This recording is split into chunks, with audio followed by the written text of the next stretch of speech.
Hello दोस्तों, नमस्कार। कैसे हैं आप सभी? आशा करता हूं कि आप लोग सब अच्छे से होंगे और अपनी पढ़ाई में लगे हुए होंगे। आज जो हम लोग समानता पे बात करने वाले हैं 11th क्लास का थ्योरी पार्ट का वह चैप्टर है और इसके अंतर्गत हम लोग पढ़ेंगे कि समानता से हम क्या समझते हैं। समानता के बारे में हम लोग इसके अंतर्गत चीज़ें अध्ययन करेंगे। ठीक है, देखिए, समानता को इंग्लिश में इक्वलिटी के नाम से जाना जाता है।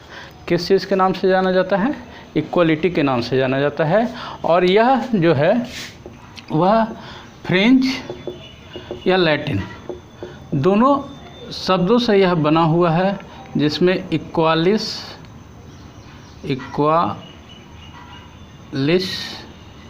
इक्वालस और इक्वालेटस, यह तीन शब्द आपको जो है मिलेगा एग्जामिनेशन में। तो इसमें से कोई भी अगर शब्द आए, फ्रेंच आए या लैटिन आए, उसको आप लोग आंसर लगा देंगे। दोनों एक साथ नहीं आएगा। ठीक है, दूसरी चीज़ हम लोग जो है एक चीज़ और यहाँ पर जानने का प्रयास करते हैं कि देखिए, समानता जो है यह चीज़ आई कहाँ से और इस चीज़ की चर्चा करने की आवश्यकता क्यों पड़ी। सर्वप्रथम हम लोग देखते हैं कि मनुष्य एक सामाजिक प्राणी है और सामाजिक प्राणी होने के नाते जितने भी मनुष्य हैं वह समान हैं प्राकृतिक रूप से, क्योंकि उसको ईश्वर ने बनाया है और उसमें बनाने में किसी तरह का भेदभाव नहीं किया गया है। लेकिन जब अगर हम लोग बात करेंगे अरस्तु की, बात करेंगे प्लेटो की, बात करेंगे रूसो की, बात करेंगे मिल की, तो सभी विद्वानों के बीच में जो है समानता को लेकर करके कई तरह की भिन्नताएं आपको देखने को मिलेगी। जैसे अगर बात हम लोग करें अरस्तु और प्लेटो की, तो वह क्या कहता है कि मनुष्य जो है वह समान नहीं है। मनुष्य जो है वह समान नहीं है, उसमें अंतर होता है। अरस्तु तो यहाँ तक इवन यह कहता है कि वह दासों और महिलाओं को जो है वह नागरिक तक ही नहीं मानता है। तो कहीं ना कहीं हम लोग क्या देखते हैं कि वह उसमें अंतर करता है ना। उसके बाद हम लोग क्या देखते हैं कि रूसो जो है वह एक प्रकार की दो प्रकार की विषमताओं का चर्चा करता है। एक करता है प्राकृतिक विषमता और दूसरा करता है वह सामाजिक या परंपरागत विषमता। कौन? परंपरागत और प्राकृतिक। ठीक है, तो यह विषमता जो है वह कैसे आती है? हम लोग जन्म से समान हैं, ठीक है, नो डाउट, लेकिन क्या जन्म लेने के बाद ही सारी चीज़ें समान होती हैं? कोई व्यक्ति जो है सुंदर जन्म लेता है, कोई व्यक्ति जो है कुरूप जन्म लेता है, कोई अपंग जन्म लेता है, कोई सब कुछ संपन्न होकर के लेता है, कोई गरीब में जन्म लेता है, कोई अमीर फैमिली में जन्म लेता है ना। तो इसके साथ हम लोग क्या देखते हैं कि भिन्नताएं तो है, ऐसा नहीं है कि वहाँ पर भिन्नता नहीं होती है ना। लेकिन इस भिन्नता को जो है वो, इस विषमता को जो है वह समाप्त नहीं किया जा सकता है, क्योंकि उस पर हमारा अधिकार नहीं होता है। जैसे अगर कोई व्यक्ति कुरूप है या कोई व्यक्ति काला है या कोई व्यक्ति अपंग है, तो उसको एक उपचार के जरिए जहाँ तक उसमें बदलाव संभव है वहीं तक हम कर सकते हैं। ऐसा नहीं है कि एक जो व्यक्ति बहुत सुंदर है उसके समान ला करके उसको खड़ा किया जा सकता है, ऐसा संभव नहीं है, पहली चीज़। दूसरी चीज़ है कि कुछ व्यक्ति के जन्म के साथ ही वह अपनी विशेषताएं लिए हुए आता है। जैसे उसमें किसी प्रकार की हुनर हो सकती है, वह गाने में तेज़ हो सकता है, बजाने में तेज़ हो सकता है, नृत्य में तेज़ हो सकता है, पढ़ने लिखने में तेज़ हो सकता है ना। तो वह उसके जन्म से ही चीज़ें ये आती है, जिसमें अब यह नहीं कहा जा सकता है कि वह व्यक्ति इतना तेज़ है तो हमको भी यह तेज़ क्यों नहीं बनाया गया। गवर्नमेंट से यह मांग कर सकता है कोई, लेकिन यह संभव नहीं है, यह किसी को प्रदान करना संभव नहीं है, किसी के लिए संभव नहीं है। तो इस तरह की विषमता जो है वह प्राकृतिक विषमता के रूप में आती है और इसको जो है वह सब लोग एक्सेप्ट भी करते हैं, सब लोग इसको एक्सेप्ट भी करते हैं। दूसरी तरह की विषमता जो होती है वह होती है परंपरागत विषमता, जिसको समाज के द्वारा बनाया गया है, जिसको समाज ने अपने स्वार्थ के लिए उत्पन्न किया है। अपने स्वार्थ सिद्धि के लिए वह इस तरह की व्यवस्था बनाए हुए है ताकि वह ज़्यादा से ज़्यादा अच्छी स्थिति में रहे और उसके सेवक लोग जो है उसके सहायता में लगे हुए रहें। ठीक है ना। तो इस प्रकार की व्यवस्था जो है, जैसे जात की व्यवस्था, वर्ण की व्यवस्था, ऊंच नीच की व्यवस्था, ये सारी चीज़ें जो व्यवस्था है वह क्या है, यह प्रकृति ने नहीं बनाई है, इसको हम और आप स्वयं मिल करके बनाए हैं और उसको हम लोग मान भी रहे हैं। जब तक आप उससे अलग नहीं होंगे, उसको तोड़ेंगे नहीं, तब तक आपको इस तरह की चीज़ें जो है देखने को मिलेगी। आए दिन इस तरह की चीज़ें जो है हम लोग देखते हैं कि एक आम धारणा यह होती है कि महिलाएं जो हैं पुरुषों से कमज़ोर हैं, चाहे वह फिजिकल रूप से हो, मेंटल रूप से हो। हालांकि यह चीज़ें जो है अब इसको निश्चित रूप से दरकिनार करती है। आज हर फील्ड में महिलाएं पुरुषों से अच्छा कार्य कर रही है, चाहे वह पढ़ने का क्षेत्र हो, चाहे वह जॉब लेने का क्षेत्र हो, चाहे वह राजनीति का क्षेत्र हो। अब देखिए पंचायतों में जो है वह 50% जो है महिलाओं का अनिवार्य रूप से उपस्थिति दर्ज करने की बात कही जा रही है। और केरला का तो एक पंचायत ऐसा है जहाँ पर 100 के 100% महिलाएँ ही इलेक्टेड होकर के आई हैं। तो आप इसका सहज अंदाज़ा लगा सकते हैं कि बदलाव तो बहुत तेज़ी के साथ हो रहा है, नो डाउट, इसमें कहीं कोई शक नहीं है कि बदलाव नहीं हो रहा है। लेकिन यहाँ पर यह देखने की ज़रूरत है कि आखिर यह चीज़ें जो है क्यों बनी, कैसे बनी और क्यों अभी तक चली आ रही है। हम उसके हटाने के लिए, उससे मुक्ति के लिए क्यों नहीं अभी तक जागरूक हो सके, और आज अगर जागरूक भी हुए हैं तो कितनी वह चीज़ें जो है हम लोग के लिए कारगर साबित हो रही है। ठीक है, एक उदाहरण हम अभी बताए आपको केरला का कि यहाँ पर 100% महिलाएं जो हैं उसमें निर्वाचित हुई हैं। लेकिन आज भी जो महिलाएं पंचायती राज व्यवस्था के अंतर्गत ही अगर किसी पद को प्राप्त करती हैं तो वो अपना निर्णय करने में कितना सक्षम हो पाते हैं। आए दिन हम लोग यह भी देखते हैं कि उसके हस्बैंड, उसका बेटा, उसका भाई जो है कार्यालय में सारी कार्यों की जिम्मेदारी करते हुए देखा जाता है ना। तो समानता की चर्चा में हम लोग आगे इस बात को बढ़ाते हुए थोड़ा सा हम लोग देखेंगे अपने संविधान के। तो संविधान में हम लोग देखते हैं कि अनुच्छेद 14 जो है, 14 से 18 तक की जो बात की गई है वह क्या बात की गई है, समानता की बात की गई है, समानता की बात की गई है ना। तो इसके अंतर्गत जो है वह एक तो कानूनी समानता है, अपॉर्चुनिटी की समानता है, अवसर की समता है। उसके बाद जो है आपको 17, 14, 15 ये कहता है, 16 कहता है कि आपको जो है नियोजन में जो है क्षमता होनी चाहिए, है ना। 17, 18 इससे संबंधित नहीं है, हालांकि वह अस्पृश्यता का अंत और उपाधियों का अंत भी कहीं ना कहीं इससे ही मिलता जुलता है, इसी का ही पाठ है। क्यों? क्योंकि वह उपाधि और अस्पृश्यता का अंत करके कहीं ना कहीं समानता लाने की ही बात जो है उसमें शामिल है। इसी कारण जो है इसको समानता का अधिकार भी कहा जाता है 14 से 18 के अनुच्छेद में, है ना। तो यह हम लोग क्या देखते हैं, 14 जो है वह कहता है कि कानून के समक्ष सभी लोग जो हैं वह समान होंगे। कानून के समझ सभी लोग जो होंगे क्या होंगे, समान होंगे। सारे लोगों के साथ जो है कानून जो है एक समान एक केस में ट्रीट करेगा, है ना। लेकिन इस तरह की चीज़ें कितना हो पाती है। आप क्या देखते हैं कि एक जो है कमज़ोर वर्ग का व्यक्ति जो है आसानी से किसी मामले में फंस जाता है और उसे हमेशा जो है वह उससे परेशान रहा करता है, उसको न्याय नहीं मिलता है। लेकिन एक अमीर जो व्यक्ति होता है, जो काफ़ी रिच होता है, उसको किस प्रकार जो है न्यायालय से भी वह अपना पीछा छुड़ाने का काम करता है और खूब जो है उसको कई तरह के संसाधन उपलब्ध कराए जाते हैं और वह खूब आसानी से उस कार्य में सफल भी हो जाता है बचने के लिए, ठीक है ना। तो यह चीज़ें हम लोग देखते हैं और यह चीज़ें हम लोग अपने डेली लाइफ में भी पाते हैं। चलिए कुछ जो है परिभाषाओं की हम लोग बात करते हैं। कुछ परिभाषाएं जो हैं वह यहाँ पर थोड़ा सा हम लोग जान लें। यहाँ पर एक उदाहरण मैं लॉस्की का लेना चाहूँगा। लॉस्की एक बहुत बड़े पॉलिटिकल साइंस के विद्वान हैं और अगर पॉलिटिकल साइंस में लॉस्की को अगर नहीं जाना गया, उनके विचारों को नहीं जाना गया, तो वह ज्ञान जो है निश्चित रूप से कहा जा सकता है कि वह पूर्ण नहीं होगा। तो लॉस्की समानता के बारे में कहते हैं कि सभी को समान समानता जो है, सबको एक समान कर देना ही समानता नहीं है।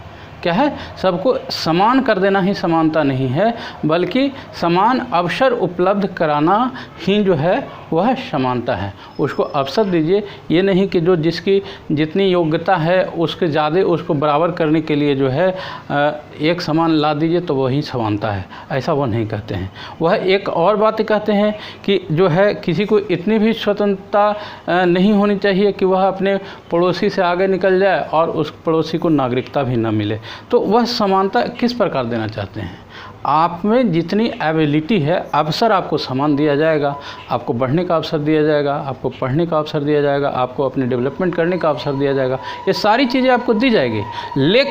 लेकिन जो है वह दो व्यक्ति यहाँ है तो दोनों को एक जगह ला करके खड़ा नहीं किया जा सकता है।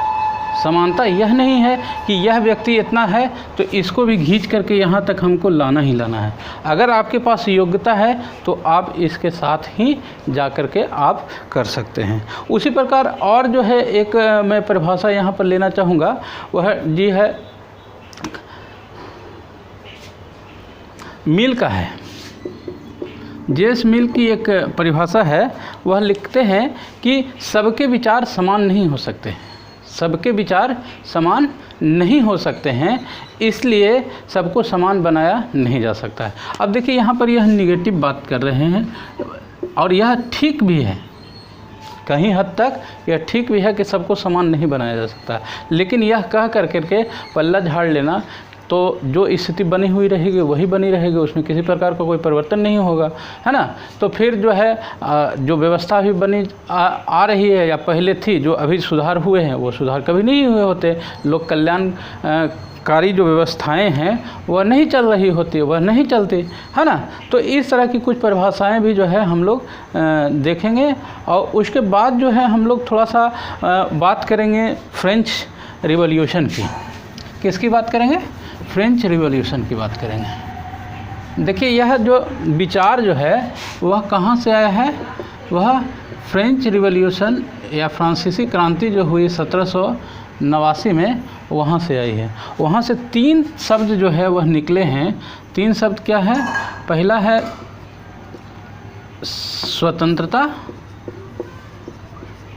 दूसरा समानता और तीसरा बंधुता। ठीक है, पहला स्वतंत्रता, समानता और बंधुता। यह जो 3 चीज़ें जो है वहीं के क्रांति से सामने पूरे विश्व पटल पर जो है वह देखने सुनने को मिलते रही है। ठीक है, तो यहाँ पर आज हम लोग जो है बात कर रहे हैं, और यह आप ध्यान रखिएगा कि यह जो चीज़ें हैं हमारे संविधान में संशोधन कर करके शामिल की गई थी। ठीक है ना, हमारे प्रस्तावना में एक बार संशोधन हुआ है और उस संशोधन के जरिए ही जो है यह बंधुता जुटा था, है ना। संविधान संशोधन द्वारा यह चीज़ें जुड़ी गई थी। ठीक है, याद रखिएगा इसको। तो समानता जो कॉन्सेप्ट यहाँ से निकला, तो यहाँ पर जो आपके वहाँ पर आंदोलन करने वाले जो लोग थे, जो महिलाएं थी, वह अपने अधिकारों के लिए आगे आती है। वहाँ पर सामाजिक आंदोलन होता है, लोग राजा से जो है बहुत खिलाफ रहते हैं, उनको गद्दी से हटाया जाता है। और उस संबंध में कई सारे जो है मीडिया के माध्यम से भी हम लोग, उसका इतिहास के माध्यम से भी यह जानने का हम लोग को मौका मिलता है कि किस प्रकार वहाँ के शासन में बदलाव आता है। और फिर एक बार वहाँ पर जो है लोकतांत्रिक व्यवस्था होती है, फिर जो है उसमें आपके राजशाही व्यवस्था आती है। कई बार वहाँ पर परिवर्तन होते रहा है, लेकिन यह समानता की जो बात आती है, यह समानता महिलाओं की जो समानता आती है, मांग होती है कि महिलाएं जो हैं वह पुरुषों के समान, उनको सारे अधिकार मिलने चाहिए, सारे कार्य उनके समान जो है, उनको बराबरी का दर्जा मिलना चाहिए। तो यहाँ से नारीवादी जो विचारधारा है, नारीवादी विचारधारा वह सामने देखने को मिलती है। उसके अलावे जो है एक व्यवस्था और मिलती है, वह समाजवाद की व्यवस्था आती है। और तीसरी व्यवस्था जो आती है वह मार्क्सवाद की व्यवस्था भी जो है वह देखने को, सुनने को, जानने को हम लोग को मिलता है। तो 3 प्रकार के सिद्धांत इस सिद्धांत से अलग से निकलते हैं। ठीक है ना। तो अब थोड़ा सा अब लगेगा आप लोगों को यह कि समाजवाद क्या आ गया, हम लोग पढ़ रहे थे समानता, समाजवाद आ गया। तो समाज, देखिए समानता कब आएगी, समानता कब आएगी सोसाइटी में? समानता तभी आएगी ना जब सबको समान अवसर मिले बढ़ने का, सबके पास संसाधन पूरी तो बराबर नहीं हो, लेकिन हाँ इतने संसाधन तो ज़रूर हो कि वह अपने विकास के लिए अपने अवसर जो उसको प्राप्त है उसमें अपनी बेहतर तरक्की कर सके, है ना। जो भी अनिवार्य सेवाएं हैं उस पर किसी एक व्यक्ति का नियंत्रण ना हो, वह सरकार के अधीन हो, वह सारी व्यवस्थाएं जो है वह सभी के लिए उपलब्ध हो। जैसे मान लीजिए कि शिक्षा है, मान लीजिए कि स्वास्थ्य है, मान लीजिए कि अन्य जो चीज़ें हैं जो आवश्यक है किसी के लिए, वह एक व्यक्ति के अधीन अगर होगा तो वह सभी के लिए तो नहीं मिल पाएगा, उस पर एक छत्र किसी एक व्यक्ति का अधिकार हो जाएगा, तो यह समाजवादी व्यवस्था के विरुद्ध होता है। तो समाजवादी व्यवस्था में संसाधन जो होते हैं, उत्पादन के जो साधन होते हैं, वह सरकार के नियंत्रण में होता है और उस पर सभी नागरिकों का समान रूप से अधिकार होता है उसको प्राप्त करने का। एक चीज़। दूसरी चीज़ जो नारीवादी व्यवस्था है, यहाँ आप ध्यान रखिएगा कि इस व्यवस्था में नारियों की सिर्फ डेवलपमेंट की बात नहीं की जाती है, नारी को डोमिनेशन के रूप में नहीं दिखाया जाता है, ठीक है ना। हाँ, लेकिन इतना इसमें अंतर ज़रूर किया जाता है कि अगर यह महिला और पुरुष हैं, अगर ये मेल है और ये फीमेल है, तो इन दोनों को जो है बराबर करने की बात की जाती है। क्या की जाती है? बराबर। जितना मेल को अधिकार है उतना फीमेल को भी प्राप्त हो। यह नारीवादी व्यवस्था यह नहीं कहती है कि महिलाओं को जो है वह पुरुषों से अधिक अधिकार प्राप्त हो जाए, ऐसा नहीं कहती है। लेकिन हाँ, वह यह ज़रूर कहती है कि जितना पुरुषों को अधिकार प्राप्त है उतना महिलाओं को भी अधिकार प्राप्त होना चाहिए। जिस प्रकार वह अपने निर्णय स्वतंत्रतापूर्वक करते हैं, उनको भी करने का अवसर दिया जाना चाहिए। वो सारी चीज़ें इसके अंतर्गत आती हैं, ठीक है। अब जो है थोड़ा सा मार्क्सवाद को देख लेते हैं। मार्क्सवाद क्या कहता है? मार्क्सवाद तो आप पहले जान लीजिए कि जो मार्क्स थे उनके जो विचार थे, उनके जो अध्ययन थे, उनके जो कार्य थे, उस पर आधारित जो चीज़ें आती है उसको मार्क्सवाद के नाम से जाना जाता है, जो उनकी शिक्षा थी, ठीक है। और इसके अंतर्गत जो है वह वर्ग संघर्ष, क्या वर्ग संघर्ष एक हिस्टोरिकल जो वो स्टडी करते हैं, वो सारा चीज़ जो है वो मटेरियल से जोड़ते हैं। जितना भी चीज़ है, जितनी भी घटनाएं होती है, वह सब के पीछे वह बोलते हैं कि सिर्फ और सिर्फ एक कारण है उसका मटेरियल। मटेरियल यानी कि कोई भी जो है धन संपदा, कोई भी जो है वस्तु प्राप्त करने की जो उसके पीछे क्षमता होती है, उसको लेकर के ही सारी चीज़ें चलती है। और यहाँ पर वह एक चीज़ और एक बहुत बड़ा कोट देते हैं, वह मज़दूरों के लिए देते हैं। मज़दूरों को वह कहते हैं कि दुनिया के मज़दूरों एक हो। क्या हो? दुनिया के मज़दूरों एक हो, तुम्हारे पास खोने के लिए कुछ नहीं है और पाने के लिए पूरा संसार पड़ा है, ठीक है। यह बहुत बड़ा कोट है। इस प्रकार और भी कई सारी चीज़ें इसके अंतर्गत वह देते हैं। मार्क्स जो है देते हैं, डायलेक्टिक मटेरियलिज्म की बात करते हैं, द्वंद्ववाद की बात करते हैं, फिर जो है आपका कैसे एक व्यक्ति जो है सारी चीज़ों से वह अलगाववाद की वह सिद्धांत की बात करते हैं, है ना। तो ये तीन सिद्धांत जो है वह इससे जुड़ा हुआ है और इसको प्राप्त करने में यह तीन जो है वह इसके साथ साथ चीज़ें चलती है, ठीक है। अब तीन तरह की बात जो है इसके अंतर्गत और आती है। जब हम लोग बात करेंगे थोड़ा सा अरस्तु की, तो अरस्तु की थोड़ा सा हम लोग बात कर लिए थे पहले में ही।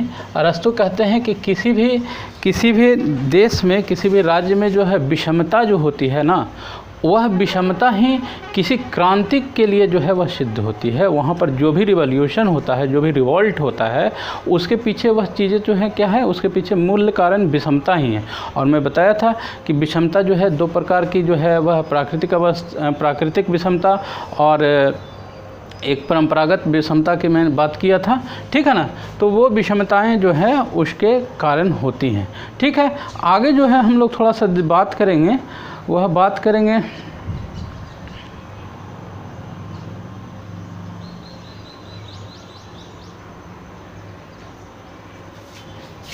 आइए थोड़ा सा इसके जो है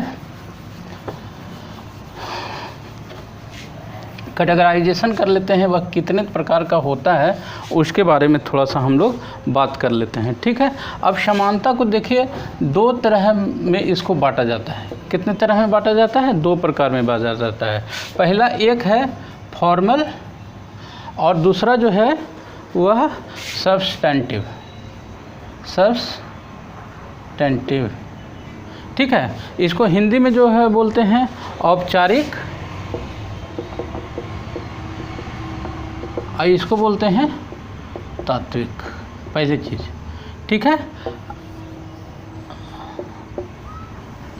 अब ये देखिए, ये समानता जो होती है वह भी दो प्रकार की होती है। यह जो होती है वह भी दो प्रकार की होती है। पहला होती है कानूनी और दूसरा जो होती है वह होती है राजनीतिक।